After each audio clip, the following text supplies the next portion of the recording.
annoncé devant le chef de l'État, commandant suprême, la première fois qu'il est arrivé ici, j'avais parlé du problème d'effectifs. J'avais parlé clairement du problème d'effectifs. Les gens ont dit tout ce qu'ils voulaient. Mais nous avons eu les conséquences. Je crois que tous ceux-là qui étaient à Goma, tous les commandants qui étaient à Goma, ils connaissent de quoi ça retourne. Des régiments qui n'étaient plus des régiments. Personne n'a donné des rapports et tout, mais rien n'a été fait.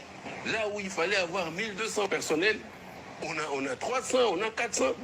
Et jamais ces gens-là ont été mis en cause. Alors aujourd'hui, ça revient encore la même chose. Alors que nous n'avons pas encore fini ce problème-là de personnel militaire, bon voilà, maintenant aujourd'hui c'est encore les veuves.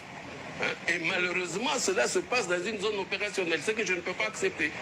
Nous sommes au XXIe siècle, je crois qu'il y a des choses que nous devons arrêter.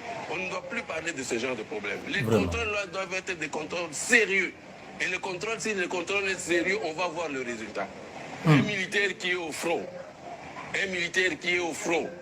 comme maintenant là, nos militaires sont en train de combattre là, le CRP M23, la milice de Thomas Lubanga, qui est, n'est-ce pas, allié au M23. Nos militaires sont en train de mourir. Mais s'il y a un militaire qui est devant l'ennemi, il apprend que les veuves ne sont pas payées. Pourquoi est-ce que ce militaire-là va se sacrifier? Il va dire le jour où je vais mourir, ça sera la même chose pour mes enfants. Ça touche vraiment au moral militaire.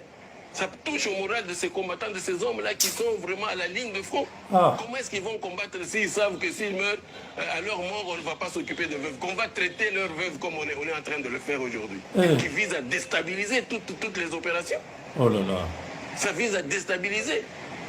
Moi, j'ai eu l'information depuis le matin que ces femmes allaient se pavaner sans habit dans la ville.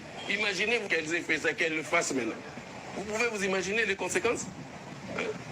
Alors que moi, en tant que commandant des opérations, je ne suis pas dans cette chaîne. Aujourd'hui, les militaires mangent 15 jours. Les vivres pendant 15 jours. Mais allez au ministère demander combien d'argent on est en train de donner pour les vivres. Aujourd'hui, les fonds, je ne sais pas moi, quadruplés ou je ne sais pas, les militaires doivent manger 3 fois.